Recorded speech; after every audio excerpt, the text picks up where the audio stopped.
Ako nga pala si Angela, simpleng babae na nakatira sa malayong probinsya ng Quezon. Simpleng pamumuhay, tumutulong sa mga pananim sa aking mga magulang. Pero lahat ng ito ay nagbago mula nang dumating sa buhay ko si David. Halina at ating pakinggan ang aking kwento. Tahimik ang buong executive floor ng Ramirez Construction Empire. Sa loob ng opisina, nakaupo si David Ramirez sa harap ng floor-to-ceiling window habang danaw ang buong lungsod ng Makati. Sa taas ng kanyang tagumpay, walang hindi niya kayang bilhin, maliban sa isang bagay na hindi pa rin niya matagpuan, ang tunay na pag-ibig. Mula sa bulsa ng slacks niya, inilabas niya ang cellphone at pinindot ang speed dial. Luis, akit ka sa opisina ko. Urgent. Makalipas ang ilang minuto, bumukas ang pintuan. 8:30s, naka-corporate attire at may hawak na clipboard ang pumasok. Si Luis Vergara, matagal ng executive assistant ni David at tapat sa trabaho at tiwala. Sir, ano pong kailangan nyo? Ani Luis. Tumayo si David mula sa kanyang swivel chair at lumakad palapit sa mesa. May seryosong tensyon sa mukha niya habang pinagmamasdan si Luis. Luis, pagod na ako. Sa trabaho po ba, sir? Pwede tayong mag-book ng bakasyon nyo, sir, kahit saan. Umiling si David. Hindi trabaho ang nakakapagod. Ang paulit-ulit ng pagkukunwari sa harap ng mga tao na gusto lang ako dahil sa apelyido ko. Yun ang nakakasakal. Napakuyom ng kamao si David, tila hirap na hirap sa bawat salitang lumalabas sa kanyang bibig.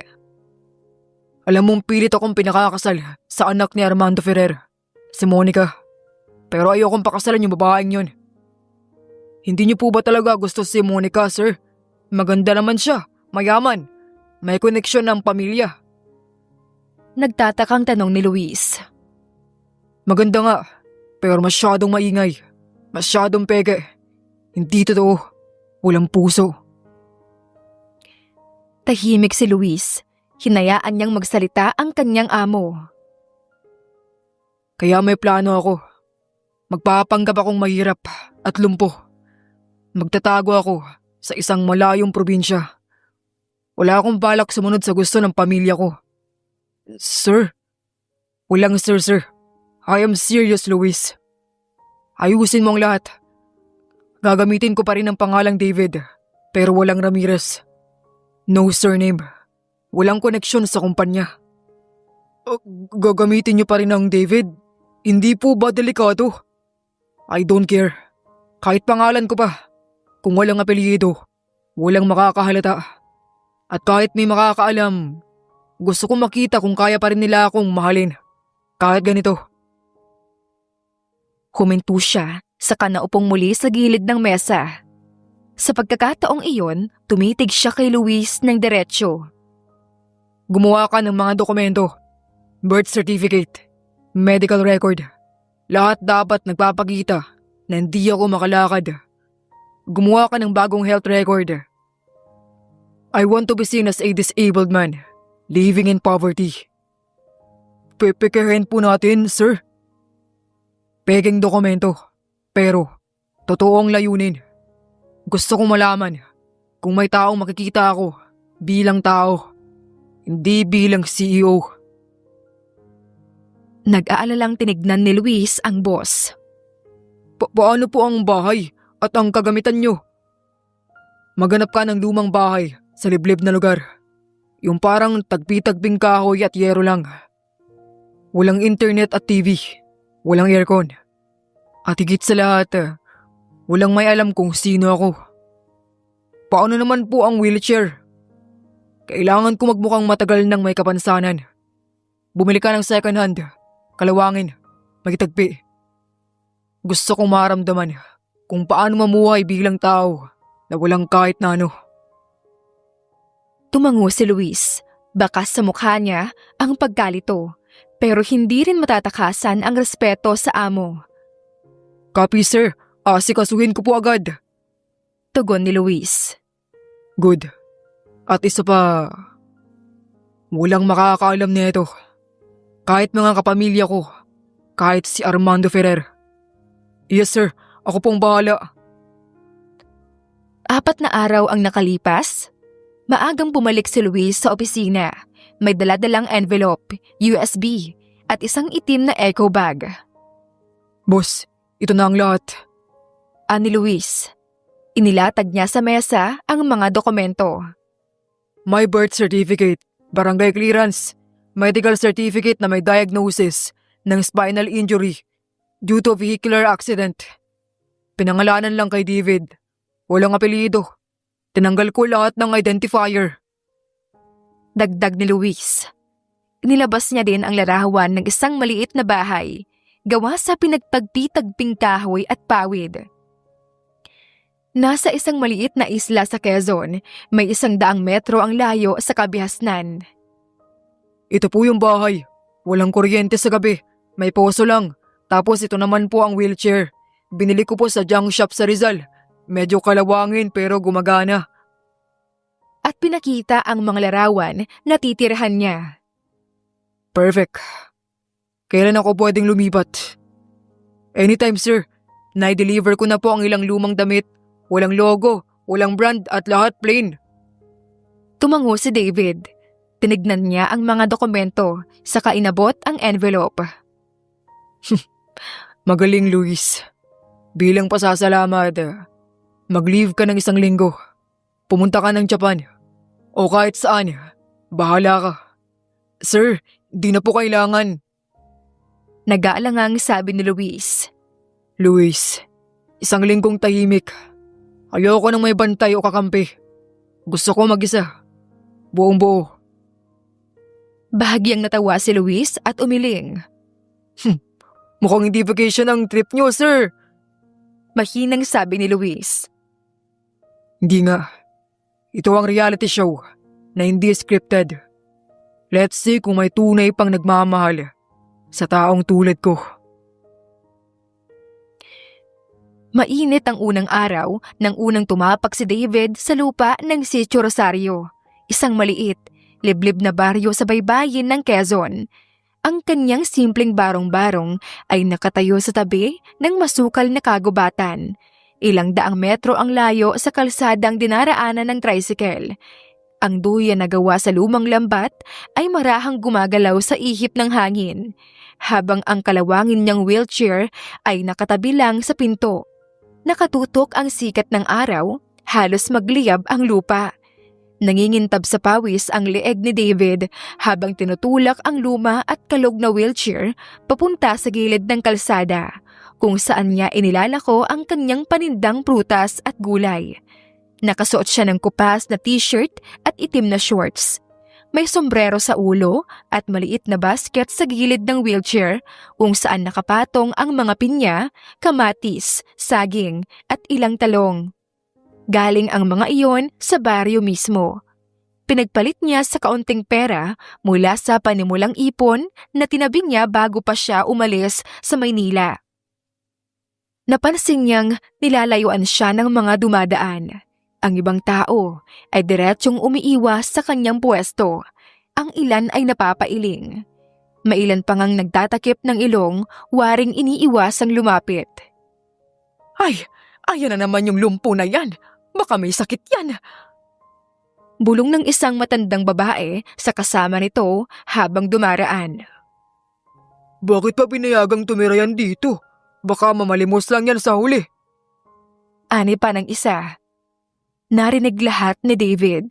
Hindi niya ipinakitang nasasaktan, pero sa loob-loob niya ay tila dahan-dahang binabaklas ang balat ng kanyang loob.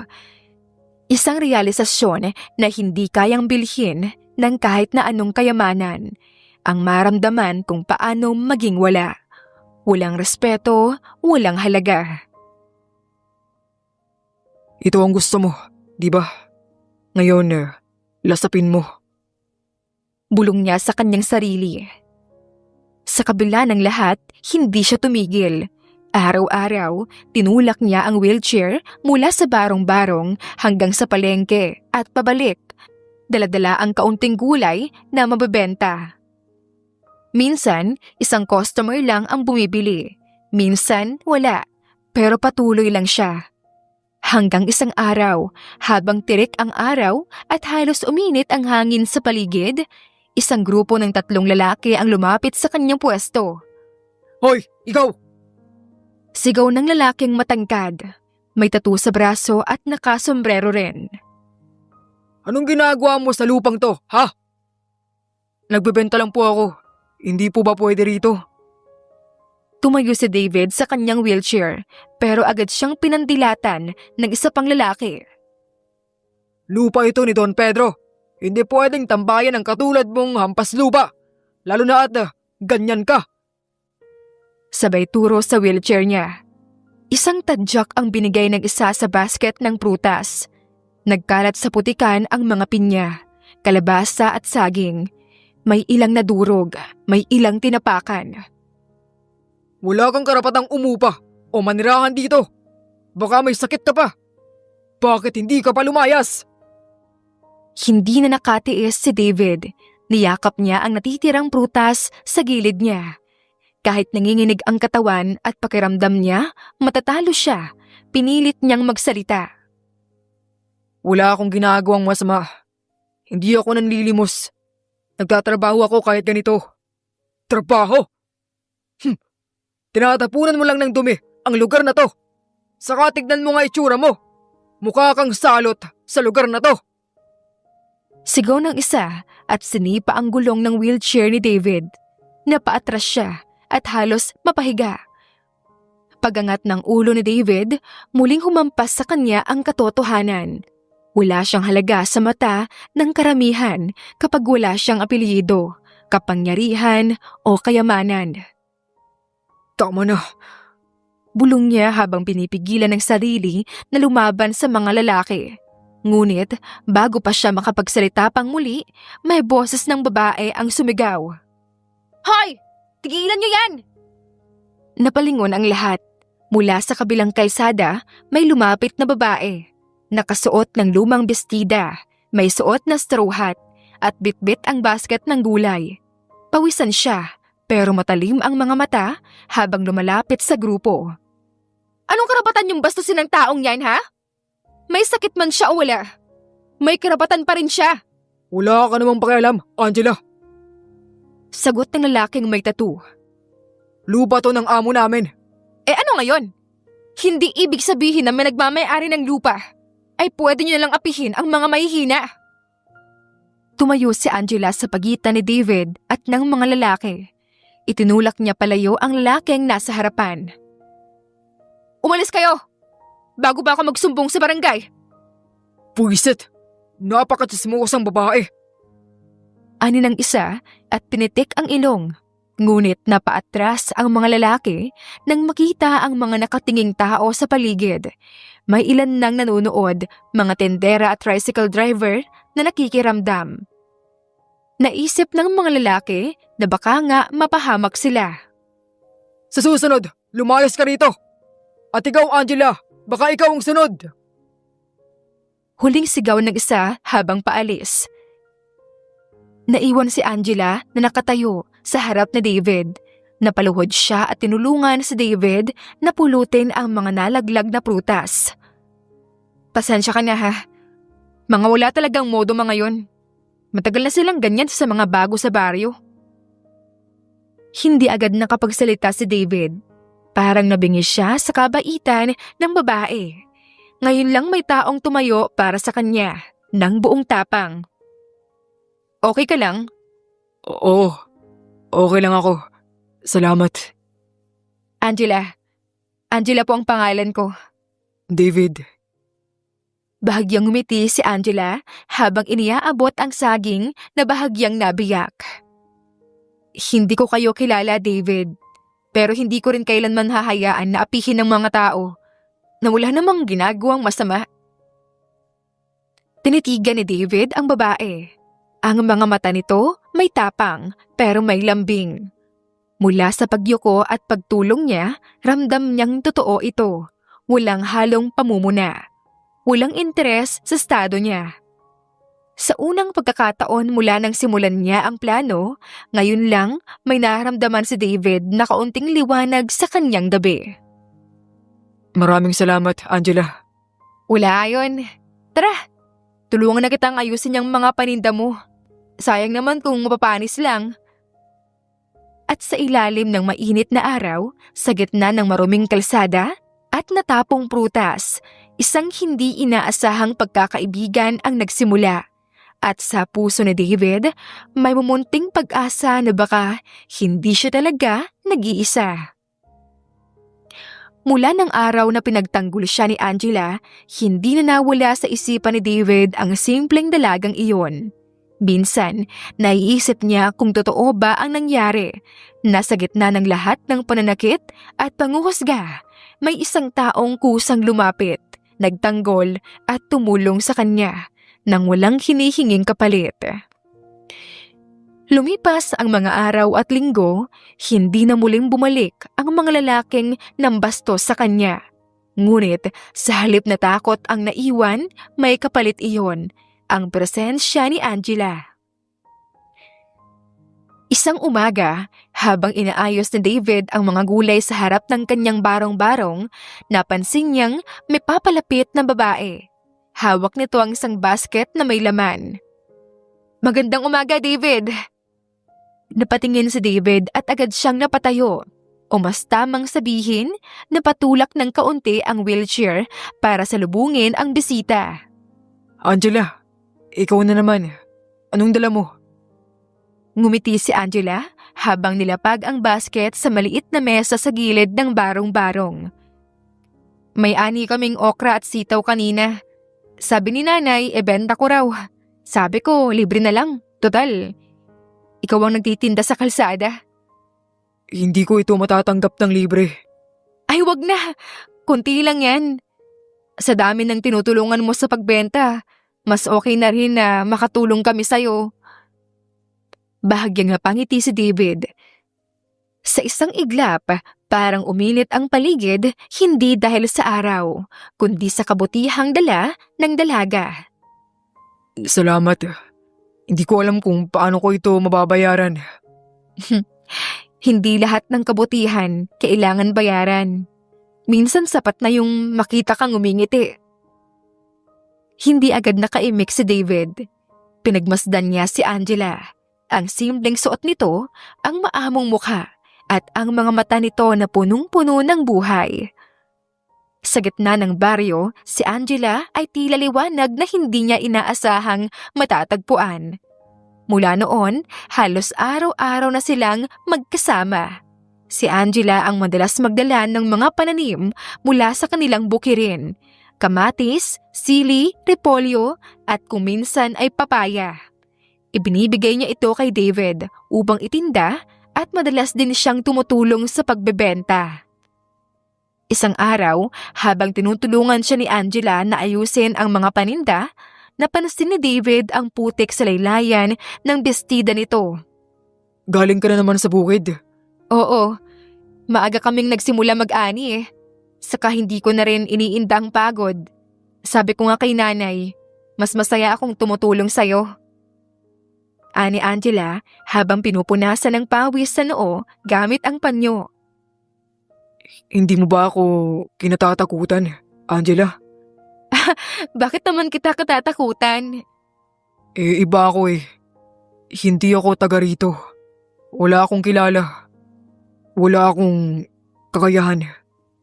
David, ang pagkatao ng isang tao, hindi nasusukat sa itsura, sa yaman o sa kakayahan. Ang mahalaga, marunong kang rumespeto sa kapwa at may mabuti kang puso. Napatingin si David sa kanya. Ilang beses na siyang pinuri sa buhay dahil sa kanyang talino, negosyo at kagwapuhan. Pero ngayon lang siya pinasalamatan sa kabutihan. Ngayon lang siya tinignan bilang tao, hindi bilang CEO, hindi bilang Ramirez, kundi bilang si David. Habang lumilipas ang mga araw, unti-unting nagbago ang routine ni David. Hindi na lang siya basta nagbebenta ng gulay. Inaabangan na niya si Angela. Sa bawat dalang tanim ng babae, kasama na rin ang kwento ng araw niya. Kanina halos mabali ang likod ko sa pag-aani ng talbos ng kamote. Pero sulit kasi ang ganda ng ani. Dapat hindi mo na ako pinipilit tulungan. Gusto ko nga eh. Isa pa, kung hindi kita tutulungan, baka matulog ka na lang dyan buong araw. Natatawang sabi ni Angela habang sinisigo siya. Mainit ang sikat ng araw habang binabaybay nila David at Angela ang mabatong daan pauwi mula sa bayan. Bit-bit ni Angela ang isang supot ng tinapay, habang si David naman ay nakasakay sa kanyang kalawangin at umuugong na wheelchair. Itinutulak ito ng dahan-dahan kahit pagod na rin. Mabenta lahat ng repolyo mo ha, halos ubos. Akin lang ba talaga? Hindi ba dahil sa ganda ng assistant ko? Napatawa si Angela. Hindi niya inaasahan ang banat ni David, pero hindi na rin siya nagtaka. Sa mga nakaraang linggo, napansin niyang lumalambot na ang mga mata nito sa tuwing magkausap sila. Papuri ba yan o insulto? Compliment yun, no? Pero, wag lalaki ulo mo. Habang lumalakad sila, naglakad si Angela ng mas malapit sa kanya. Napansin ito ni David, ngunit hindi siya nagsalita. Ang pagitan nila ay unti-unting nababawasan, hindi lang pisikal, kundi maging emosyonal. Ngunit ang saya ng sandaling iyon ay agad naputol nang makarinig sila ng malalakas na sigawan mula sa direksyon ng barong-barong ni David. Narinig mo yon? Mukhang may kaguluhan. Nagmadali silang bumalik. Si Angela ay halos tumakbo, habang si David ay halos madapa na sa magmamadaling itulak ang kanyang wheelchair sa magaspang na daan. Pagdating nila sa tapat ng tirahan ni David, agad nilang nakita ang ilang lalaki. 3 pa sa kanila ay may dalang kahoy, habang ang isa ay binabaklas ang pinto ng barong-barong. May iilang babae ring nakatayo sa hindi kalayuan. Nakataas ang kilay habang nagmamasid. Alisin na yung bahay na yan! Delikado yung si David. Baka kung ano pa ang tinatago niyan. Tigilan niyo na yan! Napalingon ang lahat. Mabilis na lumapit si Angela at hinarang ang mga lalaki sa pagwasak ng natitirang dingding ng bahay. Si David naman ay humahangos, puno ng alikabok at pawis. Anong ginagawa niyo? Pinoprotektahan lang namin si Angela. Napapadalas lang pagsama niya sa'yo. Hindi ka namin kilala, David. Wala kang apelyido. Wala kang pinagkakakilanlan. Tugon ni Mang Jose, ang matandang lider ng baryo.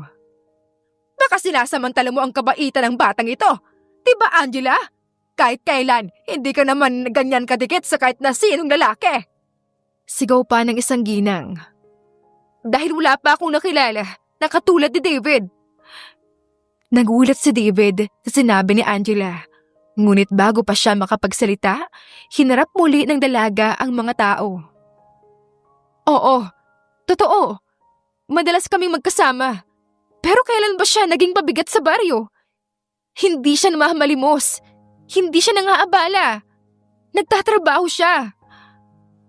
At ikaw, Angela, anong alam mo sa kanya? Hindi mo man lang kilala ang buong pangalan. Bakit ka sobrang nagtatanggol? Paratang pa ni Mang Jose. Napabuntong hininga si Angela. Tumitig siya kay David. Sandaling nagtagpo ang kanilang mga mata. Walang salita, pero may unspoken na koneksyon na tila mas malalim kaysa sa pinapakita nila. Dahil nakikita ko siya, hindi bilang lumpo, hindi bilang dayo, kundi bilang taong may malasakit, may respeto, at may pakikisama. Na kahit ganyan ang kaligayan niya. Angela, hindi mo alam kung anong nararamdaman ko ngayon. Bulong niya sa kanyang sarili habang nakatitig sa dalaga. Tumingin si Angela sa mga taong nakapalibot. At kung sisirain niyo ang bahay niya, kailangan niyo munang dumaan sa akin. Ilang sandali ang lumipas, isa-isang nag-alisan ang mga tao. Walang gustong kumontra sa determinasyon ng dalaga. Hanggang si Mang Jose na lang ang natira. Bantayan mo ang sarili mo, Angela. Minsan ang pusong madaling maawa ay madaling masaktan. Banta pa niya sa dalaga. Umalis na rin si Mang Jose. Bit-bit ang martilyo at kahoy. Tumahimik ang paligid. Pagka-uwi ng mga tao, bumuntong hininga si Angela at naupo sa gilid ng sirang pinto. Si David ay tahimik lamang. Nakaupo pa rin sa wheelchair at pinagmamasdan siya. Angela, hindi ko alam kung anong sasabihin ko. Wala ka namang kailangan sabihin. Alam ko naman. Alam mo, Alam ko na iba ka. Alam kong hindi mo lang bastang gustong mabuhay dito. May dahilan ka. May hinahanap ka. Katahimikan. Sa likod nila, unti-unti nang lumulubog ang araw. at kung sabihin kong hindi mo pa rin ako lubos na kilala. Hindi naman kailangang kilalanin agad ang lahat ng bahagi ng isang tao para piliin siyang pagkatiwalaan. Napatingin si David kay Angela. May bahagyang ngiti sa labi ng dalaga. Pero sa mga mata nito, may pag-aalala, takot at may tanong. Pero sana, huwag mo akong biglaang iwan o biglaang mawala.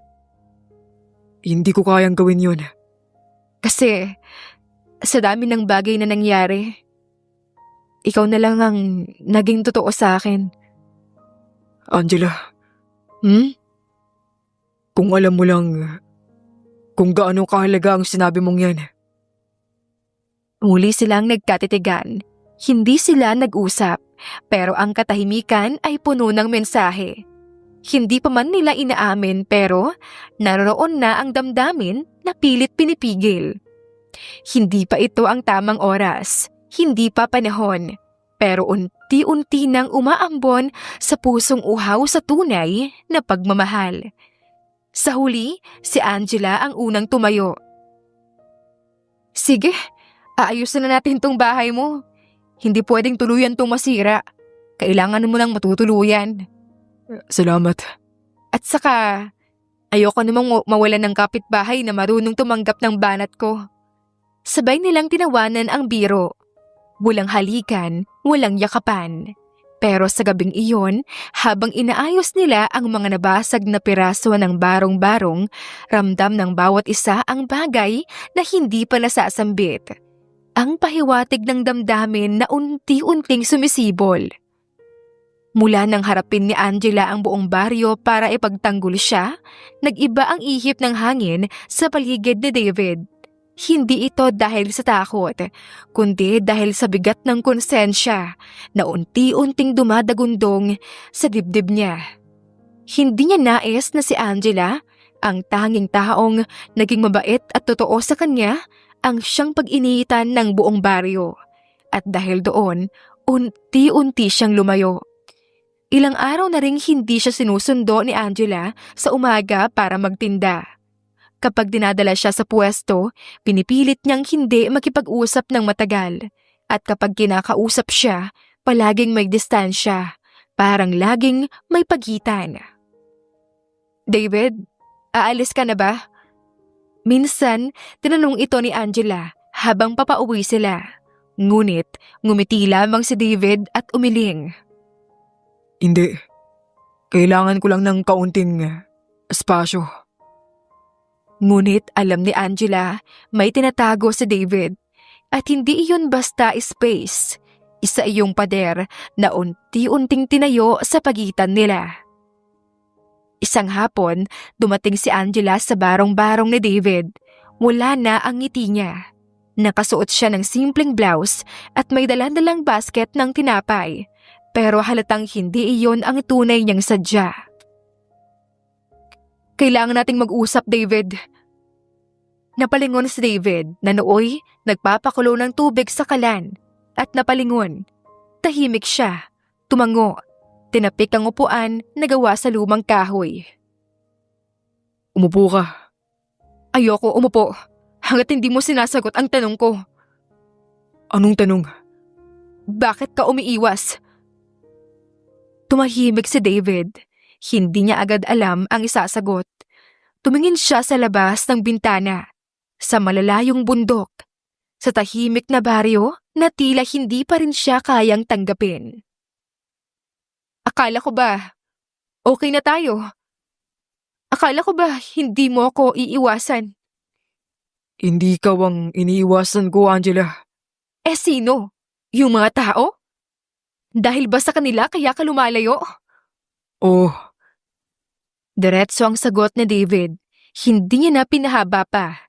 Lumapit kay Angela. Tumingin sa mga mata ng dalaga. Mata ng babae na paulit-ulit lumalaban para sa kanya. dahil ayokong ikaw ang pag-initan nila. Ayokong sa tuwing tinitignan ka ng mga taga-baryo, makita nila ang isang Angela. Nanalo ako. Nanalin lang. Dahil sa akin. Ayoko masaktan ka, Angela. Pero nasasaktan pa rin ako, David. Nagpantay ang mga mata nila at ngayon wala nang pag-iwas. Nasasaktan ako sa ginagawa mong paglayo. Sa katahimikan mo. Sa mga tanong na hindi mo sinasagot.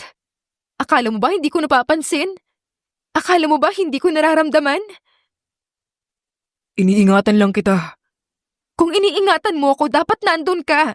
Hindi yung ikaw pa mismo ang umiiwas. Napabuntong hininga si David. Hinaplos niya ang gilid ng sariling leeg, saka naupo sa gilid ng pinto. Tahimik. Mabigat ang hangin sa pagitan nila. Hindi ko alam kung karapat-dapat ba ako sa kabutihan mo. Karapat-dapat ka, David. Kahit paanong sabihin nila. Paano kung hindi lang ito ang tunay kong sarili? Bakit mo nasabi yan? Kasi may mga bagay ako na hindi pa nasasabi. At natatakot ako na mawala ka kapag nalaman mo. David. Hindi na nakatiis si David.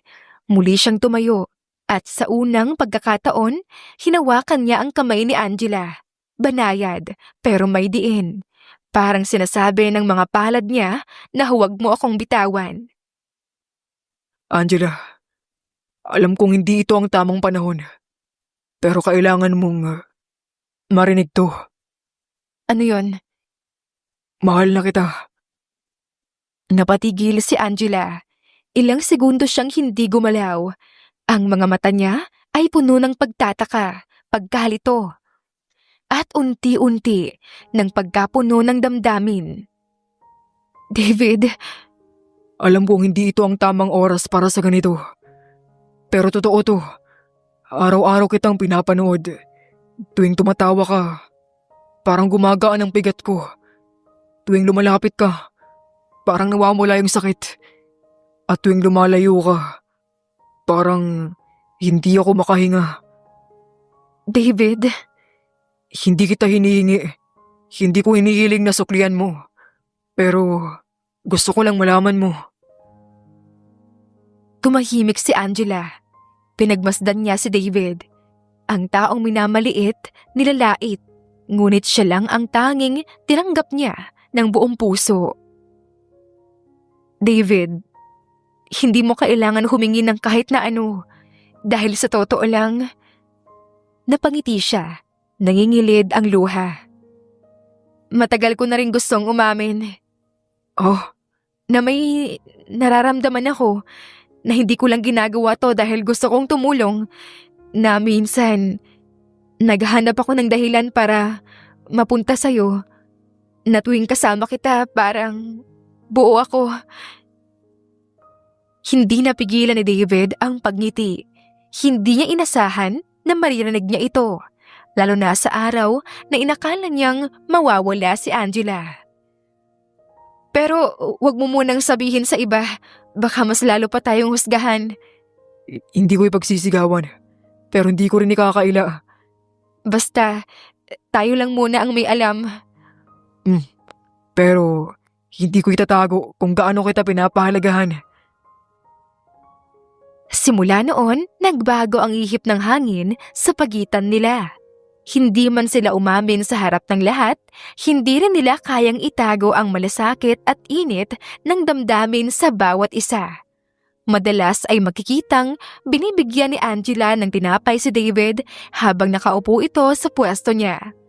Kapag umuulan, si Angela ang unang nagdadala ng payong at kapag malamig ang hangin sa gabi, may makikitang pinagtabing kumot sa loob ng barong-barong ni David na si Angela mismo ang naglaba. O baka magkasakit ka, kumot yan ni nanay. Para bang kasama na rin kita rito. Wala akong sinabi. Pero halatang gusto mong sabihin. Ay nako. Sabay silang natawa at sa gitna ng katahimikan ng baryo, isang lihim na relasyon ang unti-unting sumibol. Hindi kailangang isigaw, pero sapat para pag-initin ang puso ng isa't isa. Isang hapon, nagpasya silang magpahinga sa ilalim ng malaking akasya sa likod ng baryo. Dito sila madalas magkwentuhan, magtawanan at manahimik. Kung ito lang ang mundo natin, ayokong lumabas. Kung ikaw ang kasama ko, kahit sa impyerno ako dalhin papayag ako. Grabe ka. Sana totoo yan. Lahat ng sinasabi ko sa'yo, Angela, totoo yun. Tumingala si Angela sa langit habang si David ay pinapanood siya. Kung may lihim ka man, sana sabihan mo ako. Hindi ko man maintindihan agad pero pipilitin ko. Patawad, Angela. Pero hindi pa sa ngayon. Bulong niya sa kanyang sarili habang pinisil ang kamay ng dalaga. Mahal na mahal kita, Angela. Gagawin ko ang lahat upang mapasaya ka lang. Sa ilalim ng lilim ng akasya, habang hinahaplos ng hangin ang balat nila, ang damdaming inilihim ay lalo lamang tumindi. Hindi kailanman nawala, kundi lalo pang lumalalim. Marahang hinawakan ni David ang pisngi ni Angela at tinatakan ito ng halik. Agad na napapikit si Angela at marahang kumapit sa mga braso ni David. Kasabay ng malamig na hangin ang paglalim ng palitan nila ng halik at paglalim ng damdamin nila para sa isa't isa. 8 buwan na ang lumipas mula nang umamin na sina David at Angela sa isa't isa. 8 buwan na puno ng simpleng kasiyahan, mga tahimik na gabi sa ilalim ng bituin, mga tawanan habang nag-aayos ng paninda at mga bulong ng pagmamahal na sila lang ang nakaririnig. Kahit lihim ang kanilang relasyon, ramdam ng lahat ang init at lalim ng koneksyon nila. Walang araw na lumipas na hindi sila magkasama. Kapag may araw si David na mahina ang katawan, si Angela ang magtutulak ng wheelchair niya papunta sa palengke. Kapag si Angela naman ay pagod mula sa anihan, si David ang naghahanda ng lutong sabaw para sa kanya. Minsan, parang panaginip lang to. Panaginip na ayaw kong magising. Ngunit isang hapon, habang pauwi si David mula sa palengke, nadatnan niyang nakaupo si Angela sa harap ng kanilang barong-barong. Nakalugay ang buhok nito at ang mga mata ay punong-puno ng luha. Sa kanyang kandungan, hawak nito ang isang piraso ng papel. Angela. Agad siyang lumapit. Hindi nag-aksaya ng oras si David. Niluhod niya ang sarili sa lupa sa kabila ng kanyang kondisyon. Hinawakan niya ang kamay ng dalaga. Ano nangyari? David, kukunin na nila ang lupa namin. Tugon ni Angela habang nanginginig ang boses. Pinakita niya ang papel, isa iyong sulat mula sa bangko at legal na abiso. Ang lupang tinataniman ng kanyang mga magulang ay nais nang tubusin ng kumpanyang nais magtayo ng establishmento. Hindi pa bayad yung utang ni tatay. Matagal na naming tinutubos pero hindi na kinaya. At ngayon, kung hindi namin maibabayad sa loob ng 1 buwan, idedemolish nila ang bahay. Wala na kaming uuwian. Hindi napigilan ni David ang pagyakap sa kanya. Angela, I won't let that happen. Hindi ko hayaang mawalan kayo ng tahanan. Pero paano, David? Paano? Sandaling katahimikan. Tanging huni ng ibon at hampas ng hangin ang maririnig hanggang sa muling nagsalita si David. Magpakasal ka sa akin. Anong sabi mo? Tumingin si David sa kanyang mga mata. Buo ang loob, seryoso ang tinig. Angela, pakasalan mo ako. Hindi dahil sa awa, kundi dahil mahal kita. At gusto kong tulungan ka, ang pamilya mo, ang buhay mo. Gusto kong tumanda na ikaw ang kasama ko. David! May simpleng seremonya sa chapel sa bukid. Wala tayong marangyang handa, pero totoo ang pagmamahal ko sa'yo. At kahit wala ako sa ayos, gusto kong ikaw ang kasama ko habang buhay. Tila pinipiga ang puso ni Angela. May pag-aalinlangan, may takot, pero sa kabila ng lahat, naroon ng isang bagay na mas malakas kaysa sa lahat ng iyon. Pagmamahal. Oo, David. Papahig ako. Lumipas ang halos isang buwang paghahanda ay dumating na nga ang araw ng kanilang kasal. Payak ang seremonyang inihanda ni na Angela at David. Isang maliit na altar sa likod ng kapilya, mga puting bulaklak na pinitas mula sa taniman ng mga kaibigan at isang lumang gown na hiniram ni Angela mula sa kanyang tiyahin. Nauna na si David sa kanya patungo sa simbahan. Sadyang mapilit ang mga taga-baryo at sinabing huwag na muna silang magkikita upang matuloy ang kasal. Dapat raw ay sa mismong kasal na makikita ni David ang kanyang itsura. Suot ang kanyang simpleng wedding gown. Si David, suot ang puting polo na masyadong malaki para sa kanya, ay nakaupo sa wheelchair habang nakatitig sa dulo ng pasilyo at naghihintay. Kasama ang mga bisita na halos lahat ay mga taga-baryo. Lumakad si Angela sa loob ng kwarto kung saan siya inaayusan. Suot ang kanyang simpleng puting dress, tila isang diwata sa ilalim ng araw. Kahit simple ang bihis, ay walang kapantay ang ganda. Patuloy siyang inaayusan at inihahanda ng mga kasama niya na may biglang magsalita sa likuran. Ate Angela! Tignan mo to! Sambit ni Jelay, isa sa kanyang mga abay habang may hawak itong cellphone. Napakunot noo si Angela. Tinanggap niya ang cellphone at nakita ang nakabukas na Facebook post. Isang balita. CEO of Ramirez Construction Empire, David Ramirez, reported missing for 3 months. Kalakip nito ang larawan ni David, nakasuot ng itim na tuxedo, hawak ang trophy bilang Businessman of the Year.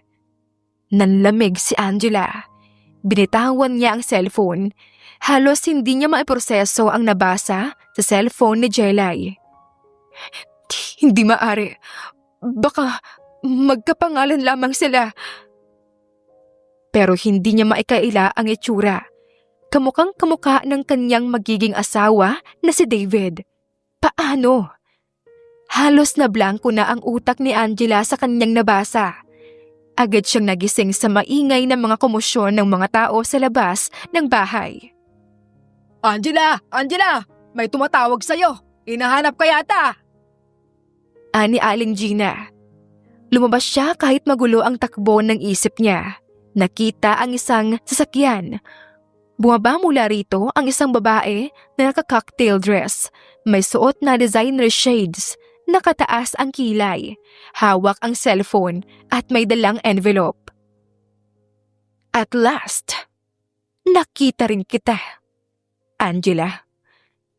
Ani ng isang babae na bumaba mula sa kotse. Sino ka? Anong sadya mo rito? I am Monica Ferrer, fiancé ni David. Sambit ng babae. Fiancé? Alam mo bang habang nagpapanggap siyang mahirap dito, Iniwan niya ang kumpanya, ang pamilya at ako? Ginawa niya lang to para maglaro. At hindi ko alam na bakit sa isang tulad mo siya pumatol. Ani Monica. Inilabas ni Monica ang ilang larawan.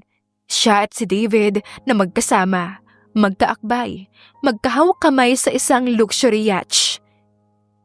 Ginamit ka lang niya bilang pampalipas oras. At ngayong alam mo na kung sino siya, sana hindi ka natanga. Ako ang totoo niyang dapat pakasalan. Ako ang nakatakda niyang pakasalan. Kaya wala kang karapatan. Ang galit na sabi ni Monica. Walang salita ang lumabas mula kay Angela. Ang katawan niya ay nanginginig. Ang puso ay tila sinaksak ng paulit-ulit. Hindi na nagdalawang isip pa si Angela. Habang ang mga mata nito ay puno ng luha, agad niyang hinubad ang kanyang simpleng puting wedding dress. Ang damit na buong pagmamalaki niyang sinuot para sa lalaking minahal niya ng buo. Pinilas niya ang gilid nito habang nanginginig ang kanyang mga kamay.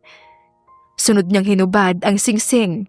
Ang singsing na ilang linggo pa lamang sa kanyang daliri, ngunit tila bahagi na ng kanyang pagkatao. Pinagmasdan niya ito sa kanyang palad sa huling pagkakataon bago marahang nilapag sa ibabaw ng maliit na mesa sa tabi ng bintana. Paano mo nagawang lokohin ako, David? Walang kahit isang salita, walang kahit isang paalam. Lumabas si Angela ng bahay, bit-bit lang ang maliit na bag na may kaunting damit at ilang perang naipon. Tahimik siyang lumakad sa landas palabas ng Sitio Rosario. Walang lingon, walang bakas kung saan siya pupunta. Tinawag siya ng mga kasama, ngunit hindi siya lumingon. Tila sinara niya ang lahat ng pintuan, lalo na ang puso niya, na ngayon ay wasak. Samantala, sa kapilya, kung saan ay dapat sana ay ikakasal sina Angela at David, naghintay si David. Lumipas ang ilang oras, wala si Angela, walang kahit na anino. Halos magkagulo na sa simbahan dahil sa pagtatanong ng mga bisita ukol kay Angela. Hanggang sa may lumapit na isang babae, isa sa mga kapitbahay ni na Angela, si Aling Gina. David! Kinakabahang boses ni Aling Gina. Nasaan po si Angela? Wala na siya sa bahay nila. Pagdating ko, bukas na ang pinto. Wala siyang iniwang kahit na ano. Ang tanging nakita ko. Ani Aling Gina at inabot nito ang dalawang bagay. Ang magulong wedding dress at ang singsing na siya mismo ang nagbigay. Halos mabitawan ni David ang singsing sa bigat ng emosyon. Kinuyom niya ito sa palad niya, sabay tingin sa napunit na puting tela. Hindi siya alis. Nang ganun-ganun lang. Patakbong umalis si David sa pagkakaupo sa wheelchair. Agad na pasinghap ang mga tao nang makita siyang tumayo mula sa wheelchair. Hindi ka lumpo. Anong ibig sabihin nito? David, saan ka pupunta? Anong ibig sabihin nito? Hindi ka lumpo? Magkakasunod ang mga tanong ng mga taga-baryo, ngunit hindi niya pinansin at agad siyang lumabas upang hanapin si Angela. Agad siyang lumibot sa buong baryo kahit hirap dahil sa wheelchair. Halos ipagsisigawan ang pangalan ng dalaga. Angela! Nasaan ka? Nilapitan niya ang mga kakilala nila sa baryo, mga tindera, magsasaka, kahit si Mang Delfin at Aling Marita. Nakita niyo ba si Angela? Alam niyo ba kung saan siya pumunta?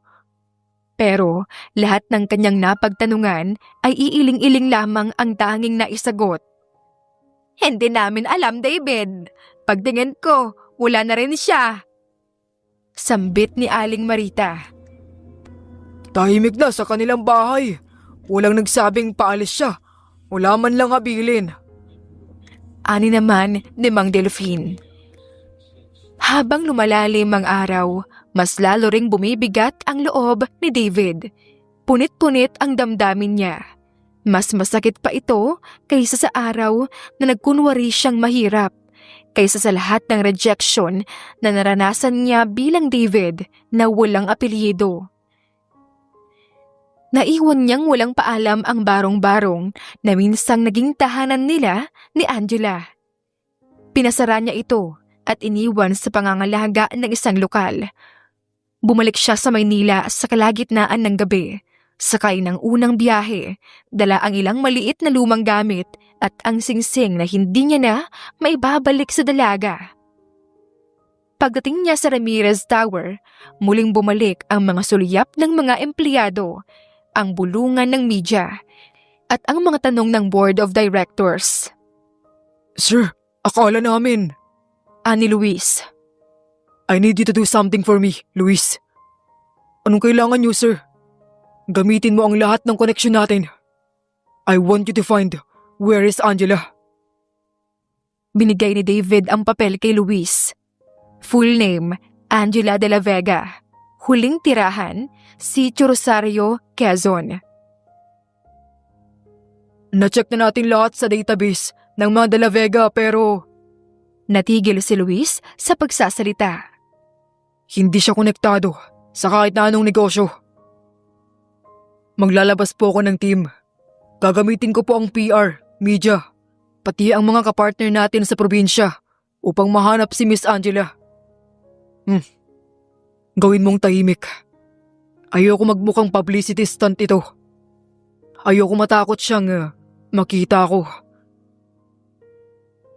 Sa pagbabalik ni David sa Ramirez Construction Empire, hindi papuri, pagbati o media coverage ang inatupag niya. Tumitig si David sa wine glass at muling nilagok ang alak. Ito na lamang ang tanging nagpapakalma sa kanya. Ilang sandali ay pumasok si Luis. Luis, may balita na ba? Wala pa rin po, sir. May mga leads sa Lucena at Mindoro, pero hindi si Angela. Hindi ako titigil hanggat hindi ko siya natatagpuan. Nilingon siya ni Luis, halatang naawa. Halos 1 taon na mula nang mawala si Angela at araw-araw, walang palya, inuuna ni David ang paghahanap. Sir, gusto mo bang ipahinga muna ito? Paano ako magpapahinga kung di ko alam kung saan siya napunta? Kung nasaktan ba siya? Kung ligtas ba siya? Agad na natigil ang pag-uusap nila ni Luis nang pumasok ang mga magulang ni David. Nagpaalam si Luis upang bigyan sila ng oras upang makapag-usap. David, gusto naming malaman kung saan ka nang galing nitong mga nakaraang buwan. Lahat kami nag-aalala. Ani ng kanyang ama. At ang engagement niyo ni Monica, kailan natin itutuloy? Dagdag naman ng kanyang ina. Hindi ko ipapakasal ang sarili ko sa isang babaeng hindi ko mahal. Nahihibang ka na ba, David? Si Monica ang makakatulong sa'yo para mapalago ang kumpanya. Anong sinabi mong hindi ka magpapakasal sa kanya? I'm sorry, Dad, Mom. Pero hindi si Monica ang gusto ko. At sino? Yung babaeng pinuntahan mo sa probinsya? Yung walang pangalan at yaman? Ha? Nababaliw ka na ba, David? Si Angela. Siya lang. At hindi ko ipagpapalit ang totoo sa kahit na anong kasinungalingan o kayamanan. Agad siyang tumayo at lumisan dahil kahit na anong pilit sa kanya ay si Angela lang ang gusto niyang pakasalan. Kung hindi man si Angela ay wala nang iba pa. Lumipas ang mga linggo pero wala pa ring balita ukol sa lokasyon ni Angela. Tila habang tumatagal, naiinip na siya na hindi na napapansin ng sarili. Isang gabi sa isang event ng kumpanya, isang charity gala na pilit niyang pinuntahan. Habang nakatayo si David sa likod ng stage, nilapitan siya ni Monica. You look thinner. Still grieving your barangay bride? Panguuyam ni Monica. Hindi sumagot si David. Inayos lang niya ang kwelyo ng kanyang coat. Sayang naman. Kung sana pinili mo ako. Wala ka sanang iniiyakan ngayon. Akmang hahawakan ni Monica ang braso ni David pero iniwas ito ng lalaki. Anong ginawa mo kay Angela? Excuse me? Alam kong ikaw ang huling nakakita sa kanya bago siya nawala. Isang kapitbahay niyang nagsabi, nasa labas ka ng bahay nila noong araw ng kasal. Bahagyang napaatras si Monica, ngunit bumawi sa isang mapang-uyam na ngiti. I just told her the truth. That she's just another girl. That you and I had something real. Walang tayo, Monica. Hindi kita minahal. At lalong hindi ko ginamit si Angela. Well, hindi na yun mahalaga. Ang mahalaga, wala na siya. And maybe that's for the best. Mali ka. Dahil mas lalo ko siyang hahanapin. At ipapakita ko sa kanya kung gaano ko siya kamahal. Kahit ilang taon pang itagal. Naglakad palayo si David. Galit at pagkadismaya ang bumalot sa kanyang mukha. Mas lalong umalab ang kagustuhang mahanap si Angela at maipaliwanag sa kanya ang katotohanan. Lumipas ang buwan at lumalim pa ang paghahanap. Naging bahagi na ito ng kanyang pang-araw-araw. Kahit abala sa pagpapatakbo ng kumpanya, palagi siyang may oras para personal na tumingin sa mga ulat mula sa kanyang private investigators. Isang umaga, habang abala siya sa pagtitig sa larawan nila ni Angela na naka-frame pa rin sa kanyang mesa, biglang kumatok si Luis. Sir, may balita na. Agad na patingin si David. Ano? Ayon sa huling ulat, nakita si Angela. Bumalik na raw siya sa Sitio Rosario.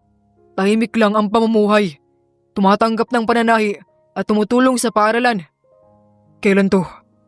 3 araw pa lang, sir. Hindi na nagaksaya pa ng oras si David.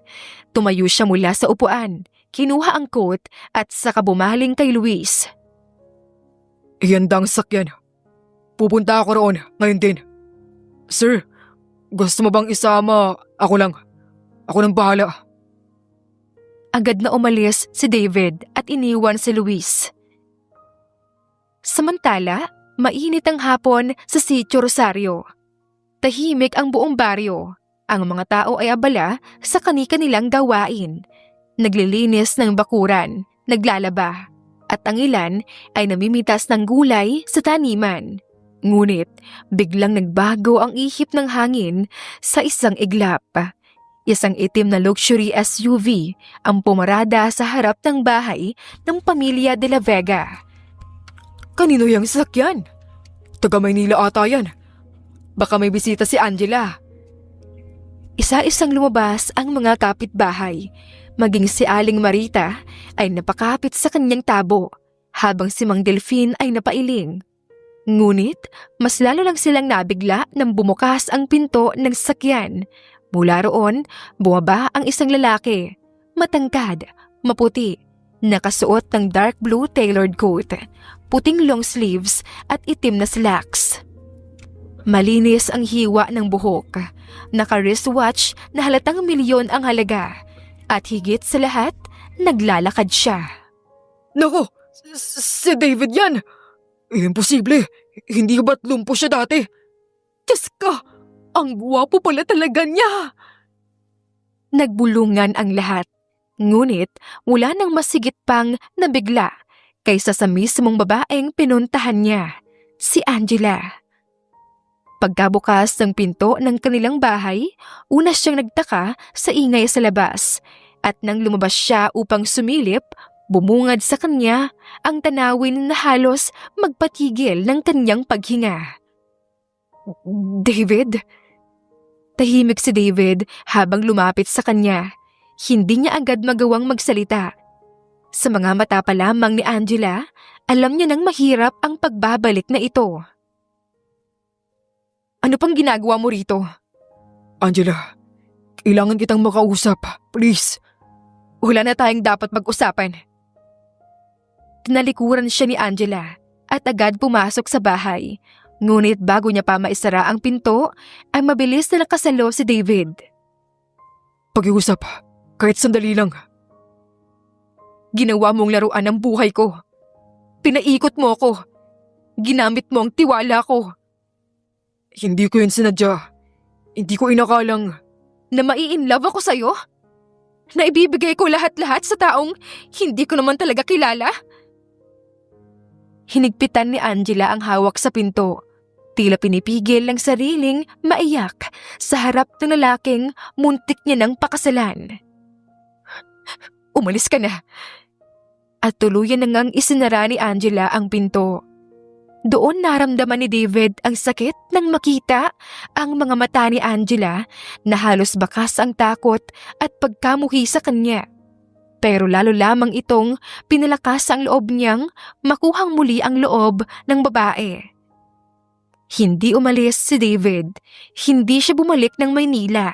Sa halip, bumili siya ng bahay, ang lumang mansyon na matagal nang inabandona sa dulo ng baryo.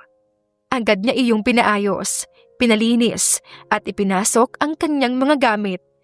Dito na rin niya nilagay ang opisina. May mga computer, dokumento at ilang tauhan na mula sa Maynila na tumutulong sa remote operations ng kanyang kumpanya. Sir, sigurado po ba kayo rito? Dito niyo talaga gustong tumira? Tanong ni Luis. Dito rin nagsimula ang lahat. Dito rin. Matatapos. Kahit malapit lang kayo kay Angela. Gusto ko siyang bantayan. Kahit hindi niya ako kausapin. Kahit hindi niya ako tanggapin. Basta alam kong ligtas siya. Muling tinangka ni David na kausapin si Angela. Madalas siyang nilutong sabaw na pinaghirapan pa niyang matutunan mula kay Aling Rosa. Angela. David, hindi ko kailangan yan. Pero kailangan mong malaman. Na CEO ka? Na may mansyon ka? Na hindi mo talaga ako kailangan? Ikaw lang ang kailangan ko. Hindi ko kailangan na linlangin ka, Angela. Pero noon, hindi ko alam kung paano magmahal ng totoo. At ngayon? Ngayon, kaya kong ibigay ang lahat. Pero kung ayaw mo sa akin, tatanggapin ko. Basta sabihin mo na hindi mo na ako mahal. Hindi agad nakasagot si Angela. Saglit siyang lumingon sa kamarahang nagsalita.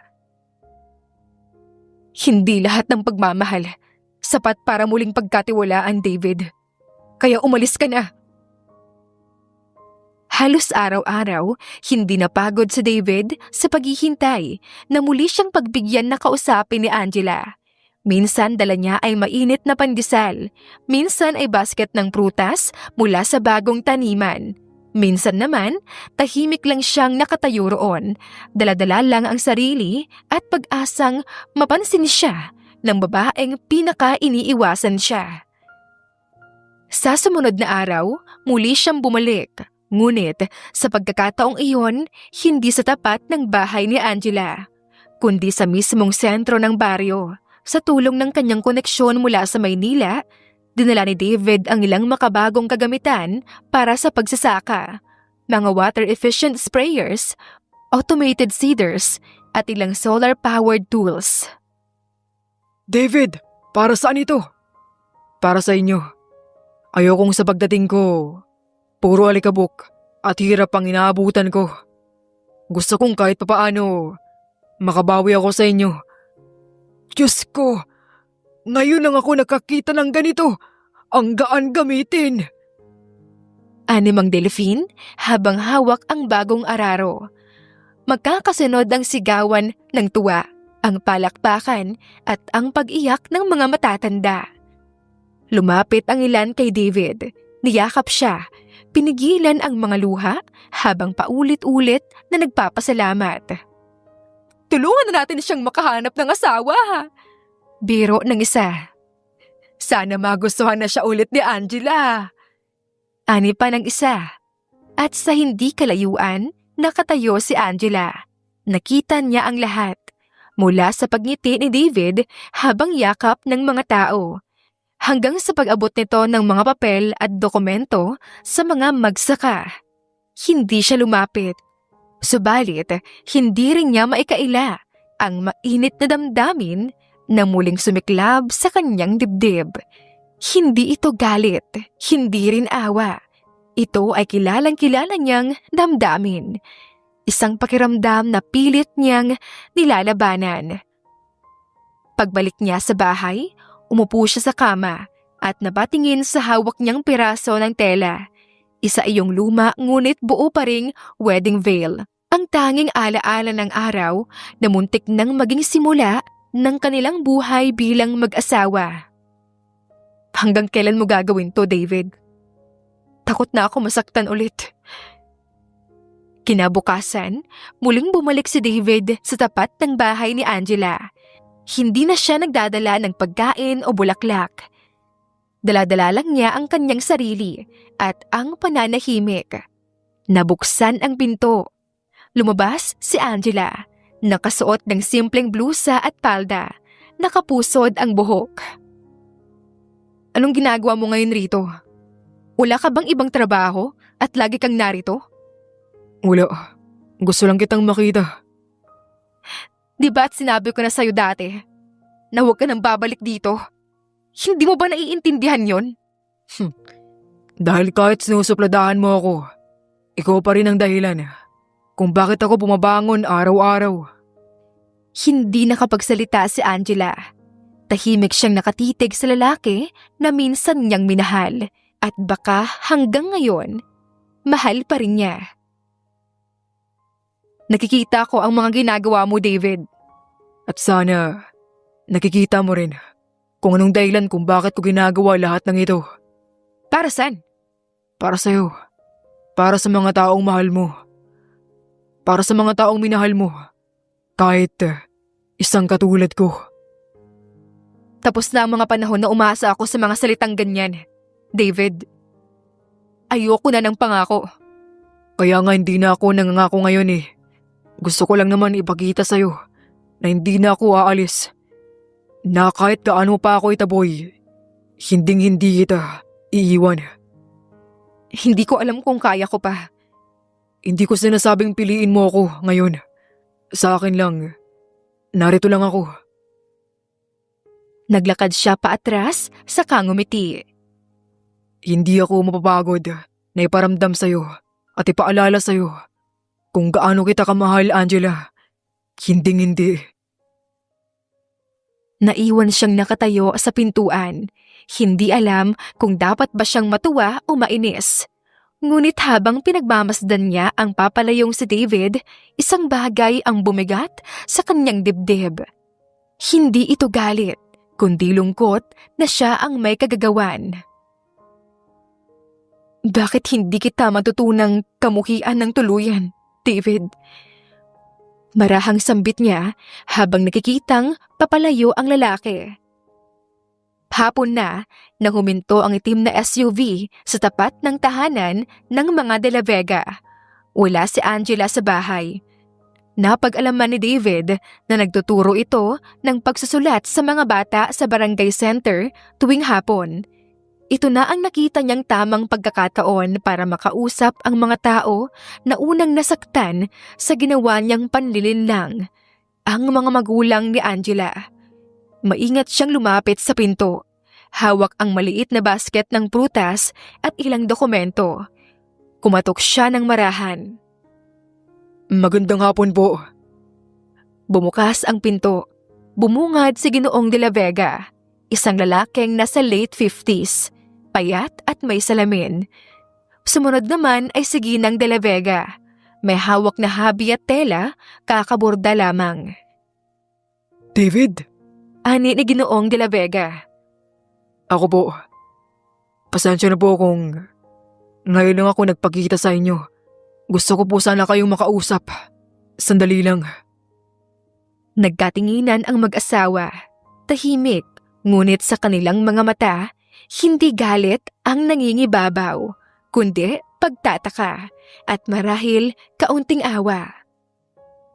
Pumasok ka, ani ng ina ni Angela. Sa loob ng bahay, naupo si David sa upuan na kahoy, habang ang mag-asawa naman ay naupo sa tapat niya. Tahimik siya, pinagmamasdan ang loob ng tahanan. Payak, ngunit malinis. Mainit sa pakiramdam. Isang tahanan na puno ng pagmamahal. At ngayoy may masalimuot na alaala. Pasensya na po sa lahat. Hindi na napigilan ni David. Tumayo siya mula sa upuan, lumuhod sa harap ng mga magulang ni Angela. Hindi alintana ang mamahaling suot niya, ang puting slacks na lumapat sa alikabok ng sahig. Nagkamali po ako. Alam ko pong wala akong karapatang humingi ng tawad. Pero ginagawa ko ito hindi para makalusot, kundi para makabawi. Ginamit ko ang pangalan kong David sa isang kasinungalingan. Pero lahat po ng naramdaman ko kay Angela, totoo. Masakit ang nangyari. Hindi lang kay Angela, kundi sa amin din. Hindi ko po kayang kalimutan si Angela. Mahal na mahal ko po siya. Sandaling katahimikan ang namutawi. Kinuha ni David ang mga dokumentong dala niya at inilatag sa mesa. Ito po ang papeles ng lupa na sinangla niyo noon. Nabayaran ko na po ito. Legal na muling sa inyo na ang titulo. Nagulat ang mag-asawa. Hindi ko po ito ginagawa para mapilitan si Angela. Ginagawa ko ito dahil sa lahat ng mga kasalanang nagawa ko. Ito ang tanging paraan ko para kahit paano mapagaan ko ang sakit na naidulot ko. Ito rin po ang pangako ko kay Angela at tinupad ko na po ito. Hindi kami sanay sa ganitong kabutihan, David. Lalo na at alam naming galing sa kasinungalingan ang simula mo. Nagsimula po ako sa kasinungalingan, pero gusto ko pong tapusin to sa katotohanan. Mahal ko po ang anak niyo, at kung papayagan niyo ako, gusto ko po siyang ligawan muli, sa tamang paraan, sa totoo kong sarili. Tumingin si Ginoong de la Vega kay Ginang de la Vega. Ilang sandaling katahimikan hanggang sa muling nagsalita ang Ginang. Bumawi ka ng totoo, David. Hindi lang sa amin, kundi sa anak namin. Mahinang sabi ng ina ni Angela. May basbas ka namin, pero ikaw na ang bahala kung paano mo muling mabubuksan ang puso ng anak namin. Hindi na napigilan ni David ang pagtulo ng luha. Lumuhod pa rin siya. Nanginginig ang balikat. Maraming salamat po. Maraming salamat. Paglabas ni David ng bahay ng mga de la Vega, tila ba iba na ang paghinga niya. Mas magaan, mas determinado. Sa kanyang mga palad ay hawak pa rin niya ang basbas na parang pinakakaingatang yaman. Sa hindi kalayuan, dumaan si Angela. Hawak ang bag na may mga kwaderno ng mga batang tinuruan niya. Napansin niya agad ang lalaking palabas ng kanilang bahay. David? Nagulat si David, hindi inaasahang makikita ang dalaga. Agad niyang nilapitan ito, ngunit hindi siya lumapit ng masyado. Tinignan niya lang ito, banayad, puno ng paggalang. Galing ako sa bahay niyo. Bakit? Para humingi ng tawad sa kanila. Hindi dahil gusto kong mapilitan ka. Gusto ko lang malaman nila na mahalaga ka sa akin. At anong sabi nila? Sila na mismo ang nagsabi na ligawan kita ulit kung kakayanin ko pa. Hindi agad nakasagot si Angela. Napatingin siya sa bahay, saka kay David. At kakayanin mo? Araw-araw kung kailangan. Kahit sa tag-ulan, sa tag-araw. Kahit sa lahat ng araw na hindi mo ako pinapansin. Basta may kahit isang pagkakataon, natitignan mo ulit ako bilang David at hindi bilang sinungaling. Hindi madaling kalimutan ang sakit. Hindi ko hinihinging kalimutan mo ako. Ang hiling ko lang, sana sa mga susunod na araw, mas pipiliin mong maalala ang mga totoo kaysa kasinungalingan. Hindi siya sinagot ni Angela. Pero sa unang pagkakataon, hindi nagalit ang tingin nito. Hindi na rin masungit ang tono. Tahimik lang. Isang uri ng katahimikan na may pinangahawakang pag-asa. Mauna na ako. Ingat ka. Mula pa lamang sa araw na nakita ng mga taga-baryo ang muling pagbabalik ni David, naging tila layunin na ng lahat ang muling pagkakasundo nila ni Angela. Sa kabila ng mga pagtataboy ng babae, sa kabila ng malamig na pakikitungo, hindi pa rin matitinag ang desisyon ng lalaki. At higit pa roon, pati ang taus-pusong suporta ng buong komunidad. Hindi na talaga umaalis ang si David, ani Aling Rosa habang binabanat ang puting tela sa burol. Kahit inis na sa kanya si Angela, ayaw pa rin sumuko. Baka kailangan lang ng magandang tiyempo. Sagot ni Mang Delphine habang sinasabit ang mga bombilyang LED sa mga sanga ng akasya. Bakit hindi natin siya tulungan? Mungkahi ni Aling Marita. Kung totoong mahal niya nga ang bata, edi tayo na mismo ang gumawa ng paraan para mapansin siya. Hindi na kailangang ulitin pa. Buo ang suporta ng baryo. Sa loob ng ilang araw, lihim nilang sinagawa ang plano. Isang simpleng hapunan sa burol, hindi para magpakabongga, kundi para muling manumbalik ang damdamin. Hindi ito para i-pressure si Angela, kundi para ipaalala sa kanya ang lalaking minahal niya. Hindi si David bilang CEO, kundi si David na dating payak, masayahin at totoo. Dumating ang gabi ng sorpresa. Ang buong burol ay nagmistulang paraiso. May mga ilaw sa mga sanga, puting tela sa paligid, at isang mahabang mesa sa gitna na may kandila, bulaklak at pagkaing inihanda ng buong baryo. Sa gitna ng lugar ay may maliit na entablado kung saan may nakahandang bouquet ng mga wildflowers, ang paborito ni Angela. Samantala, sa bahay ng mga De La Vega, abalang-abala ang mga kababaihang kapitbahay. Angela, sumama ka naman! May kaunting salo-salo sa burol. Pasalamat lang sa proyekto ng baryo. Hindi na po ako pupunta siguro, Aling Rosa. Ay, kaunti lang iha. Wala namang masama sa pakikasama. Tinignan ni Angela ang ina na tumangulang sa kanya. Anak, minsan, may mga gabi na hindi mo alam kung dapat kang dumalo. Pero mas masakit kung hindi mo sinubukang pumunta. Sagot naman ng kanyang ina.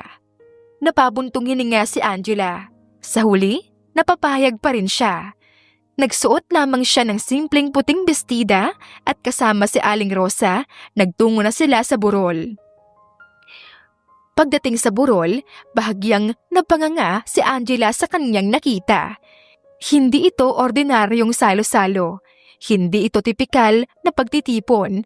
Ang buong paligid ay tila isang eksena na hinugot mula sa isang kwento ng fairy tale.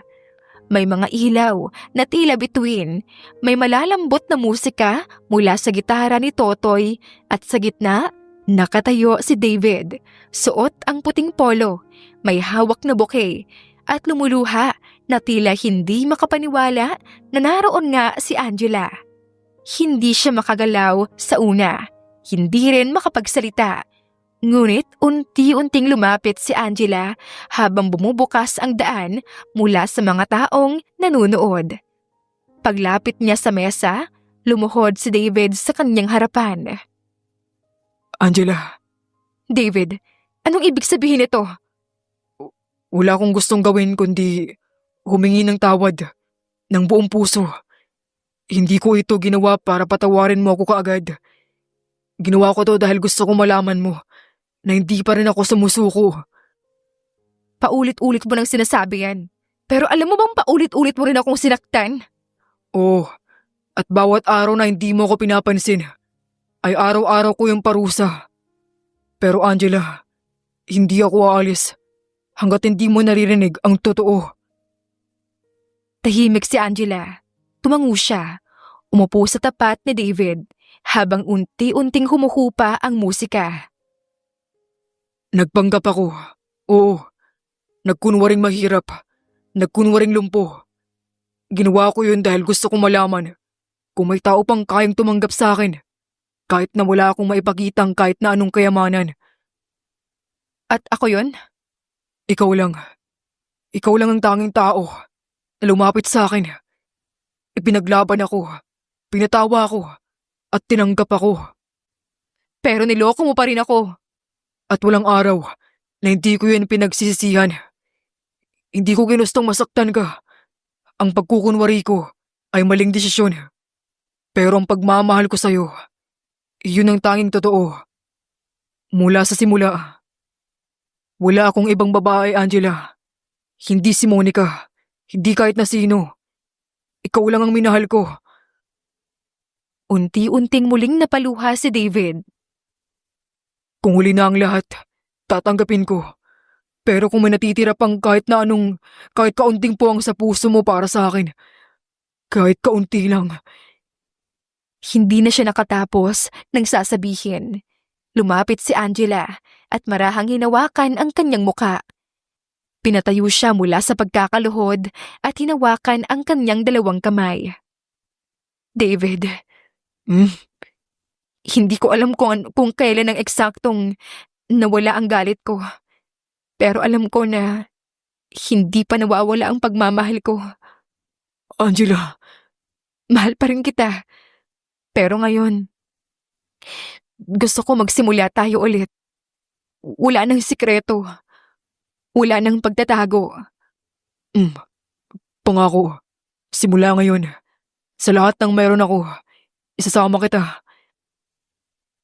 At sa harap ng mga ilaw, mga bulaklak at mga taong tahimik na saksi sa lahat, marahang lumapit si Angela at niyakap si David.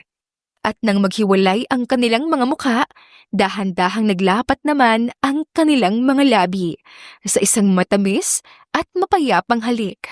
Hindi bilang simula, kundi bilang panunumbalik ng pag-ibig na minsan nang sinubok, pero hindi kailanman gumuho. Biglang sumabog sa langit ang makukulay na fireworks. Wow! Sigaw ng mga bata. Ang saya-saya! Ani ng isang matandang babae. Dapat kasal na sa susunod. Sigaw naman ng isang binata. Habang ang mga palakpak ay umaalingaw-ngaw at ang mga ilaw ay patuloy na sumasayaw sa langit, magkahawak naman ng kamay na David at Angela. Mas matatag, mas tapat, at mas totoo na ngayon kaysa dati. At sa ilalim ng burol na minsang naging saksi sa kanilang una, ngayon ay saksi na rin sa kanilang pangalawang pagkakataon. Ang totoong simula ng kanilang walang lihim na pag-ibig. Matapos ang emosyonal na tagpo sa lugar, nagpatuloy ang kasiyahan sa baryo. Ang mga ilaw ay nagniningning pa rin sa mga sanga ng akasya. Ang mga bata naman ay tumatakbo sa paligid. At ang mga matatanda ay masiglang nakikiawit sa saliw ng gitara at tambol. Bagay na bagay talaga sila, ani Aling Marita, habang tinatapik ang balikat ni Mang Delfin. Kung hindi pa dahil sa buong baryo, baka ayaw pang magpansinan ng dalawa. Sagot naman ni Mang Delfin sabay tawa. Habang pumapalakpak ang mga tao sa sayawan, sina David at Angela naman ay nasa gitna.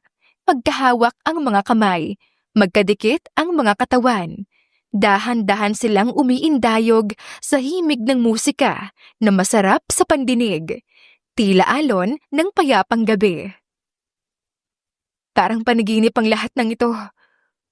Kung panaginip man, sana huwag na tayong magising.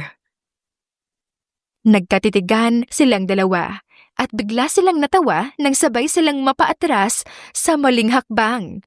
Pero imbes na bumitaw, mas lalo silang humigpit sa pagkakayakap.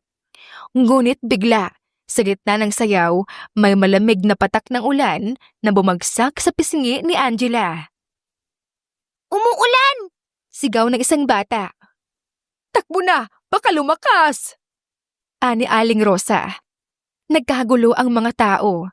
Nagpulasan ang ilan papunta sa mga kubo at ang iba naman ay nagtakip ng mga pagkain. Ngunit sa gitna ng ulan, si David at Angela ay nanatiling magkayakap. Una ay nagulat, pero ang magkahalong tawanan ng dalawa ang bumasag sa kaba. Basang-basa na tayo. Pero masaya ka naman, di ba?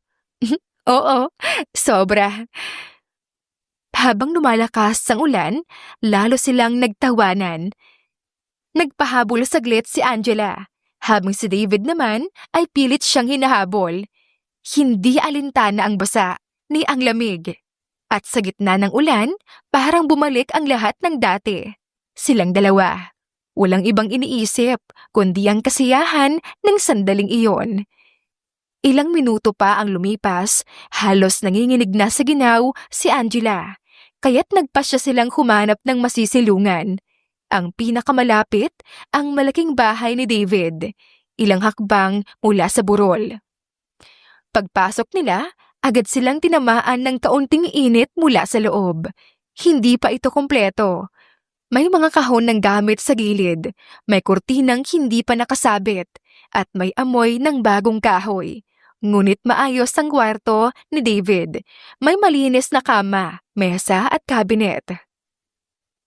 Pasensya ka na, hindi pa tapos ang bahay. Hindi naman ako choosy. Basta hindi tayo mababasa rito. Okay na ako. May tuwalya ako sa loob ng banyo. Gamitin mo muna. Wala kang pamalit? Wala. Naiwan ko lahat sa bahay. Sige, sandali. Pumasok si David sa cabinet at inabot ang isang malaking t-shirt at shorts. Inilagay niya ito sa ibabaw ng kama. Ito na lang muna ang gamitin mo. Pasensya na kung malaki.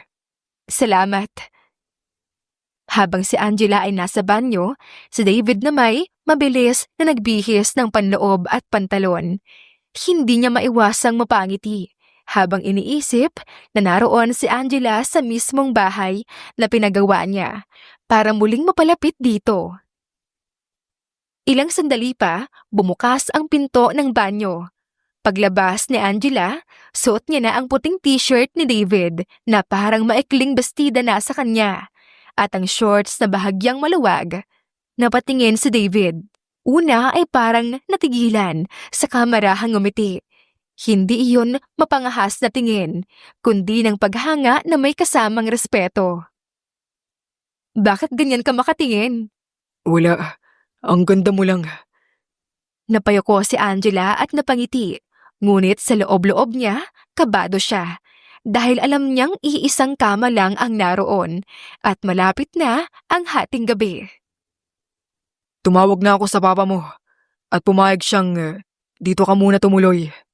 Masyadong malakas ang ulan at baka mahirapan tayo kung pipilitin nating bumalik sa inyo. Pumayag si Papa? Nagtatakang tinignan ni Angela si David dahil sa pagkagulat. You should sleep now. Alam kong pagod ka na. Ikaw, saan ka matutulog? Sa sahig lang. May banig naman ako. I think I can manage it. Sigurado ka? Oh, I want you to sleep comfortably. Tumango si Angela at humiga sa kama. Si David naman ay naglatag ng banig sa sahig at humiga. Ngunit paglipas ng ilang minuto, tila hindi mapakali si Angela. Pasulyap-sulyap siya sa sahig. Ramdam niya ang lamig ng hangin at ang malakas na patak ng ulan sa labas. Ngunit mas ramdam niya ang paninikip ng dibdib sa tuwing naririnig ang ungol ng banig na ginagalawan ni David na tila nahihirapan sa pagtulog. David? Umakyat ka na rito. Matulog ka na sa kama. Baka... Kesa naman magkasakit ka riyan sa lamig. Huwag ka maarte. Sige na. Walang nagawa si David, kundi ang sumunod. Humiga siya sa kabilang gilid ng kama. Halos isang dipa ang layo mula kay Angela. Ngunit habang lumalalim ang gabi, hindi pa rin sila parehong makatulog. Parang may mahika sa katahimikan. Ang pag-ihip ng hangin sa labas ay lalong nagdadala ng damdamin na tila matagal nang gustong kumawala. Nang biglang umikot si Angela paharap kay David, nadulas ang isang binti niya at muntik nang mahulog. Angela, Agad siyang sinalo ni David. Hinawakan niya ang bewang ng babae upang hindi ito tuluyang mahulog. Nagkatinginan sila. Ilang pulgada lamang ang pagitan ng kanilang mga mukha. Basang-basa pa rin ang buhok ni Angela at naramdaman ni David ang init ng kanyang hininga.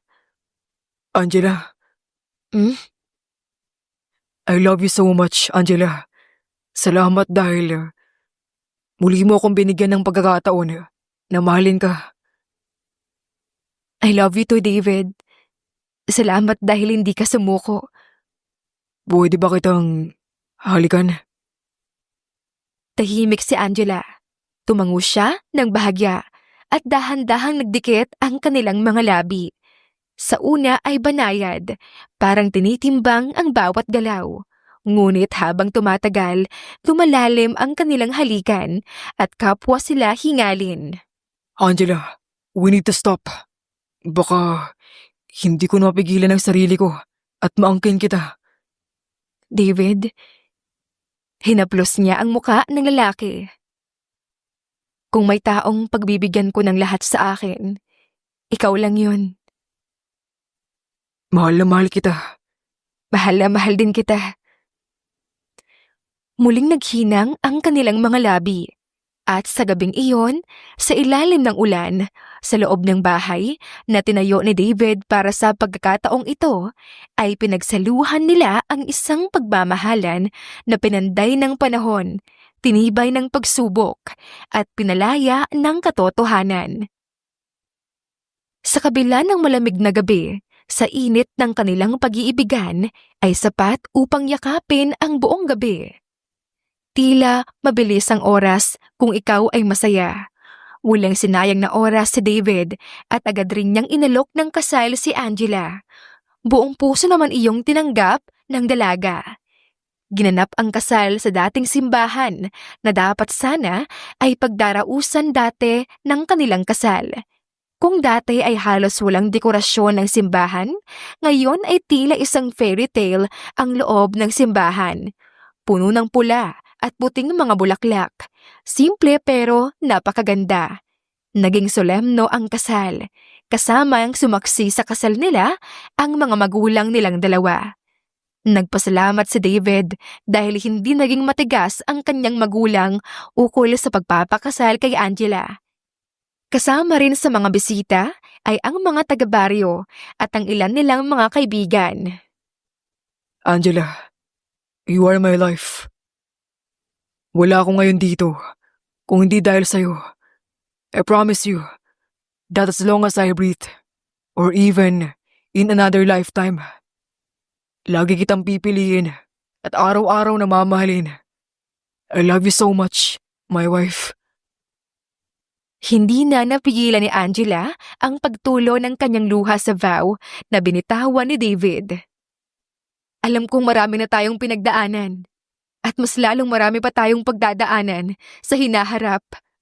Pero pinapangako ko na sa lahat ng bagay na darating sa buhay natin, ikaw ang lagi kong isasama at pipiliin ko. Mahal na mahal kita, David. Gayun din, naghudyat ang pari na maaari niya nang halikan si Angela. Buong puso niyang hinagkan ang babae at gayon din, tumugon si Angela ng buo. Mabuhay ang bagong kasal! Ani ng mga tao sa simbahan. Napuno ng tawanan at mga ngiti ang espesyal na araw para kina David at Angela. Sa buong buhay ni David, hindi pa siya kailanman nakaramdam ng ganitong kapayapaan. Ngayon ay mag-iisang buwan na sila sa Italy. Sa Italy nila sinagawa ang kanilang honeymoon na siyang lugar na mismong pinili ni Angela. Habang magkayakap sila ni Angela sa ilalim ng malamlam na liwanag ng lampshade, habang ang patak ng ulan sa labas ay tila musikang nakaukit sa alaala, habang ang init ng katawan ng babaeng minamahal niya ay nakadikit sa kanya, wala nang ibang laman ang mundo, kundi ang pangalang iyon, Angela. Nakahiga si Angela. Nakatalukbong ang manipis na kumot, habang ang ulo niya ay nakapatong sa braso ni David. Dahan-dahan niyang ginuguhit ng daliri ang linya ng dibdib ng lalaki. Pabalik-balik. Tila kinakausap ang puso nito nang hindi na kailangan ng salita. Please tell me that this is not a dream. It's real, my love. I am your husband. Napangiti si Angela, saka umangat upang tignan si David sa mga mata. Basa pa ang kanyang buhok, nakapulupot ang isang hibla sa pisngi niya, kaya't marahan itong inalis ni David. Naalala mo yung unang gabi nating magkasama sa ulan? Sa gitna ng taniman, yung pinagtanggol kita sa mga lalaking gustong paalisin ka. Oh, akala ko noon, ang tapang mo lang. Pero ngayong andito na tayo, alam kong hindi lang tapang ang meron ka. May puso kang kaya magmahal kahit sinong tao. Kahit gaano siya kababa sa paningin ng iba. At ikaw, David, akala ko noon, isa kang mahina at kaawa-awang lalaki. Pero ang totoo, mas matatag ka pa sa lahat ng kilala ko. Dumikit si Angela kay David. Hinaplos nito ang pisngi ng lalaki gamit ang kanang kamay. Kahit niloko mo ko noon, kahit nasaktan mo ko, sa bawat araw na pinakita mong nagsisisi ka, doon ko muling nakita na ikaw pa rin ang David na minahal ko at minamahal ko hanggang ngayon. Salamat. Dahil kahit sa lahat ng hindi ko sinabi, pinili mo pa rin na pakinggan ang mga sinasabi ng puso ko. Alam mo bang ilang gabi akong umiiyak noon? Hindi dahil sa galit ako sa'yo, kundi dahil miss na kita. At ako, bawat gabi, tinitignan ko ang singsing mo na dapat sana ay isuot mo sa kasal natin. Ilang ulit kong sinubukang kalimutan, pero hindi ko kaya dahil ikaw lang ang gusto kong makasama habang buhay. Muli silang nagkatitigan. Mahigpit ang hawak nila sa isa't isa. Ngunit hindi ito pag-aari.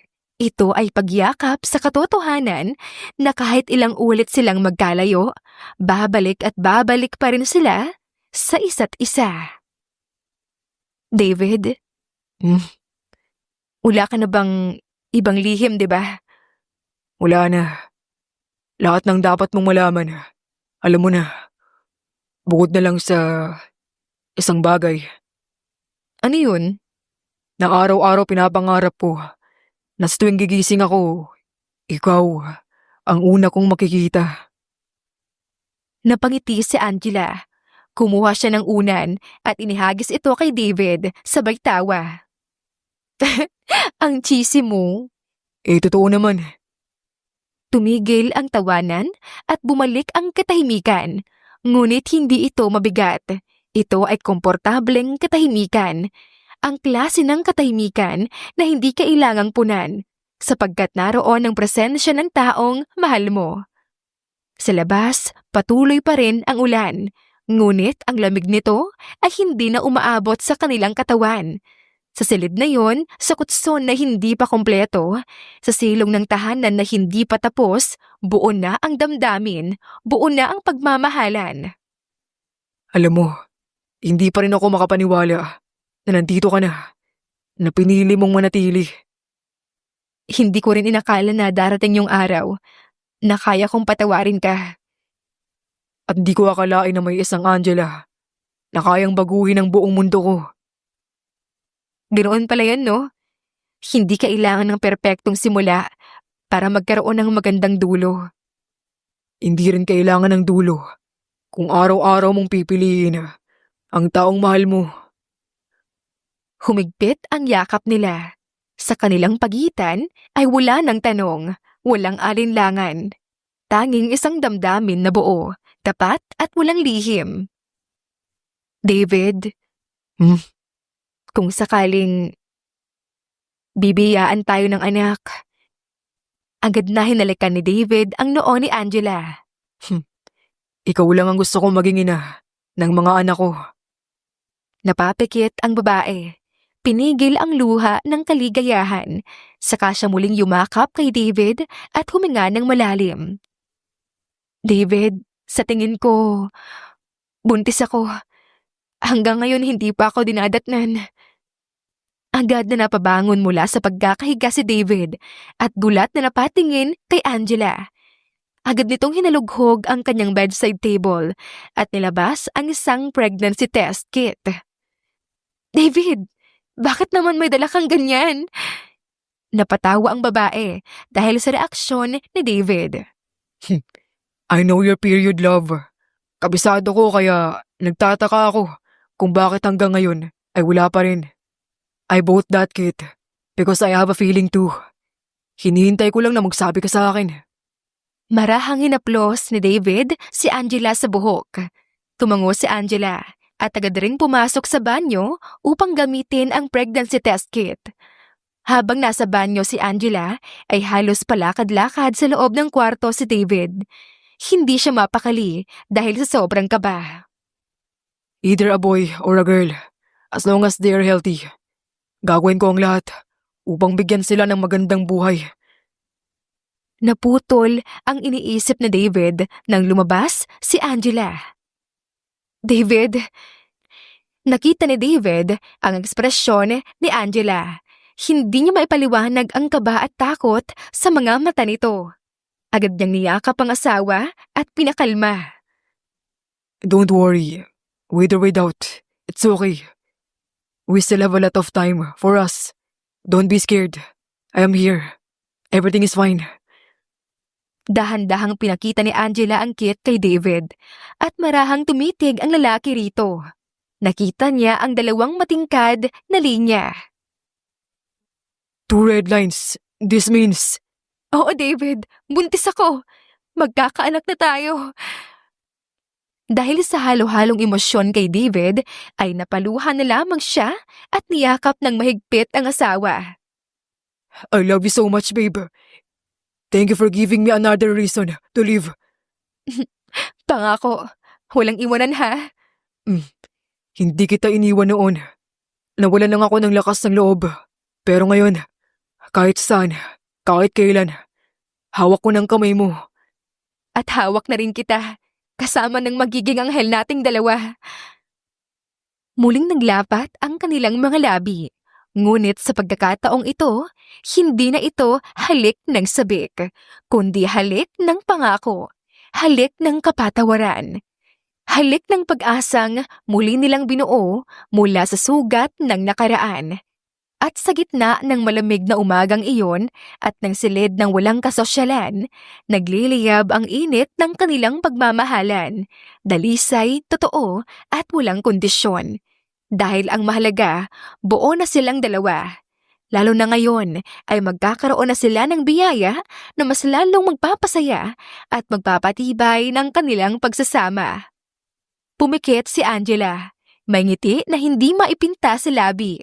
At si David ay humawak sa tiyan ng babae. Hindi pa man niya alam ang mangyayari sa hinaharap, ngunit alam niyang ang panibagong buhay na nasa tiyan ng asawa niya ay bunga ng pagmamahalan nilang dalawa. Wakas.